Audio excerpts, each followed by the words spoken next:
Roberto Jefferson pode ser creditado como o sujeito que levou o bolsonarismo às suas últimas consequências. O Bolsonaro certa vez disse que jamais seria preso. Mas foi o Roberto Jefferson quem levou isso além e atirou na polícia. O presidente nacional de honra do PTB estava em casa na cidade de Comendador Levi Gasparian, no interior do Rio. Pouco depois de jogar a granada e admitir que deu tiros, Jefferson fez uma transmissão ao vivo de dentro do imóvel. Eles já me humilharam muito, a minha família, mas eu não estou atirando em cima deles, eu dei perto, eu não atirei neles. Mas seria que arrebentou o vidro. Mas arrebentar a vida. Mas eu não aqui, eu vou. Pera aí, só um minutinho. Eu não atirei em ninguém para pegar, ninguém.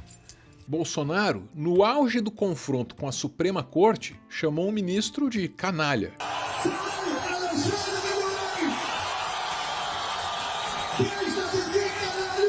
E o Roberto Jefferson radicalizou até a ofensa, recorrendo à fofoca. É verdade. Você imagina Marcelo, ministro do Supremo de 4, e o negão, pá, pufo nele? Não dá. Como é que esse homem pode representar a justiça, rapaz? O Roberto Jefferson passou meses nessa toada aí, maledicente, raivosa. Depois de ser preso, ficou fragilizado, doente, deprimido.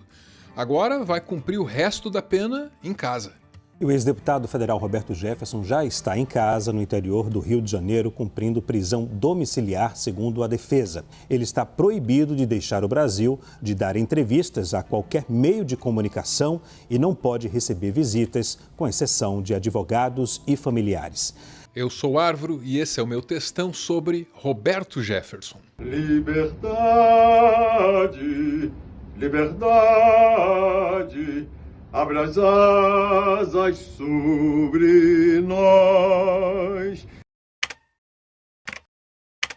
Roberto Jefferson teve 6 mandatos consecutivos como deputado federal. De Collor a Bolsonaro, não houve um governo que não tivesse uma crise política ou um escândalo. E o Roberto Jefferson, de algum jeito, sempre foi personagem de todas essas crises, de todos esses escândalos. O histórico é longo e inclui vários momentos de descontrole.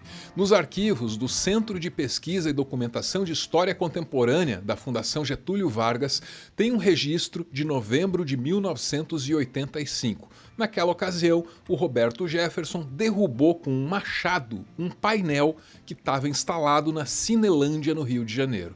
Esse painel denunciava aos deputados que tinham se ausentado de votar a anistia para os militares de 1964. 3 anos depois, em fevereiro de 1988, consta que ele foi ao Congresso armado para resolver desavenças com Jorge Wecht, um deputado que pretendia denunciar os nomes dos beneficiados por um escândalo de corrupção na Companhia Brasileira de Alimentos. Mais tarde, o Roberto Jefferson liderou a defesa de Collor no escândalo PC Farias. Começaram nessa época os embates entre ele e o José Dirceu do PT, que fazia oposição ao governo Collor. O Jefferson levou essa inimizade com o Dirceu muito a sério nos anos que se seguiram. Ele guardou rancor na geladeira e só foi tirar em 2005, quando o José Dirceu era o responsável pela articulação política do governo Lula. Foi o Jefferson quem revelou o escândalo do Mensalão. A denúncia resultou numa CPI e a CPI resultou no reencontro dos dois. Foi quando Jefferson disse uma das suas frases mais famosas. Tenho medo de Vossa Excelência, porque Vossa Excelência provoca em mim os instintos mais primitivos. E eu tenho medo, sinceramente, da consequência dessas provocações que faz Vossa Excelência. Essa frase revela muita coisa. Talvez o Roberto Jefferson não precise necessariamente de um José Dirceu para dar vazão aos seus instintos mais primitivos. Olha o histórico. Será que o José Dirceu estava lá em 1985 e deu o machado na mão dele para ele derrubar o painel na Cinelândia? E em 1988, será que foi o José Dirceu que mandou ele entrar armado no Congresso? E na pandemia, então, será que foi o José Dirceu que obrigou Roberto Jefferson a gravar videozinho incitando violência na igreja? O Satanás quer fechar a igreja para impor o comunismo no Brasil. Isso é uma balaclava. Porque a hora que chegar o Satanás para fechar a igreja, você não pode respirar o ar do Satanás para não adoecer.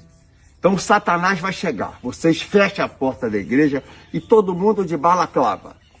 Tem que ter alguém com a perna dessa de inchada ou um taco de beisebol e bater aqui, ó. Não é de frente, é de lado, assim, ó. Também não foi o Dirceu quem fez o Jefferson esculhambar os ministros do Supremo num vídeo. Eu tô indignado, não consigo.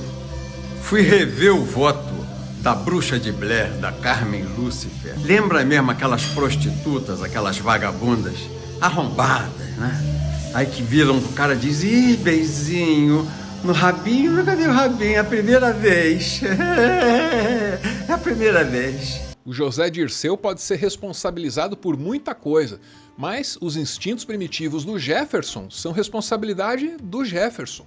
E esse é um homem controlado pelas próprias emoções. Toda a atuação dele no Mensalão foi passional, emoção à flor da pele.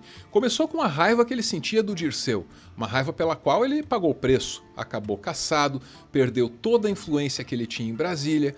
E aí, quando o Temer chegou ao poder, ele finalmente voltou à cena, conseguiu indicar uma filha para um cargo no governo. Só que mais uma vez ele deixou escapar aquelas emoções que ele tem dificuldade para controlar. Era algo que o senhor estava tentando há bastante tempo? Não. É surpresa, É surpresa. É a emoção que me dá. Por quê? É um resgate, sabe, querida? É um resgate.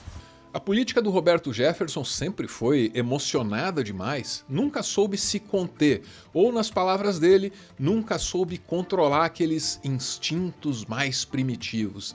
E isso tem tudo a ver com o bolsonarismo, um movimento que se destacou por retirar da política aquela camada de polidez que muita gente considera hipocrisia.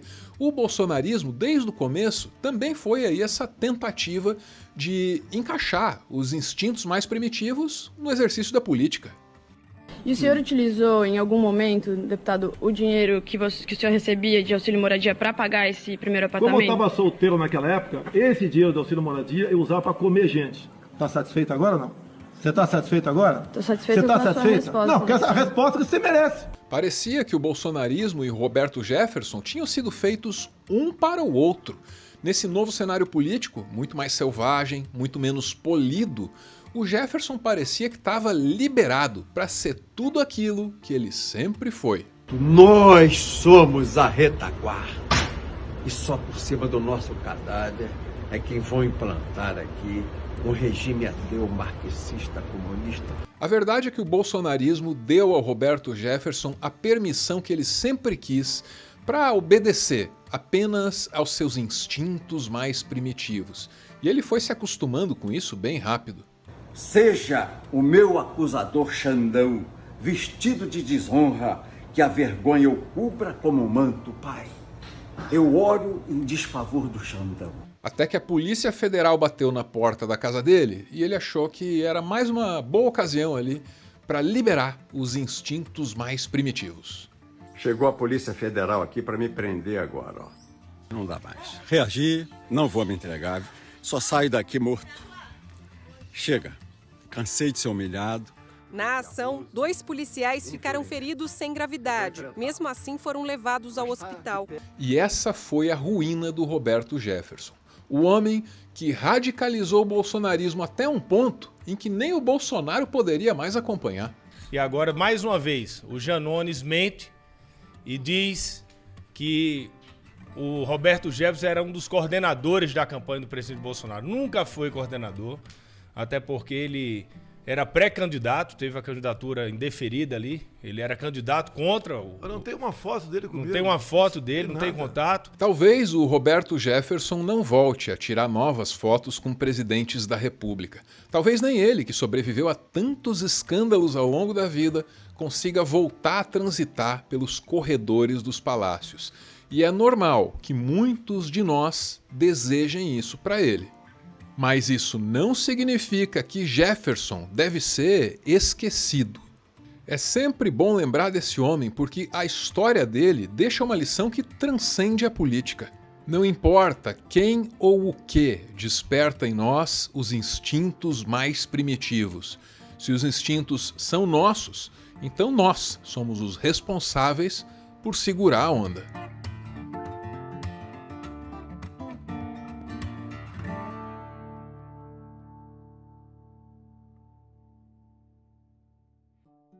Muito obrigado por ver esse vídeo até o final. Se serviu para pensar sobre o Roberto Jefferson, é bom. Mas se serviu para pensar sobre o nosso próprio comportamento, aí é melhor ainda. Estou dizendo isso porque, para muitos de nós, uma política catártica, sem papas na língua, uma política em que tudo pode ser dito, uma política em que os instintos mais primitivos têm vez, muita gente gosta de uma política assim, né? Acontece que isso fere a racionalidade do debate público, tira muito da serenidade com a qual as coisas devem ser feitas. Existem espaços mais adequados para os nossos instintos mais primitivos. A arte, sei lá, talvez o esporte. Política não tem nada que ser espetáculo, não. Aliás, quanto mais entediante ela for, melhor, hein? Ih, rapaz, será que eu opinei demais? Não sei. Se quiser se inscrever, eu vou ser muito, muito grato mesmo, hein? Valeu!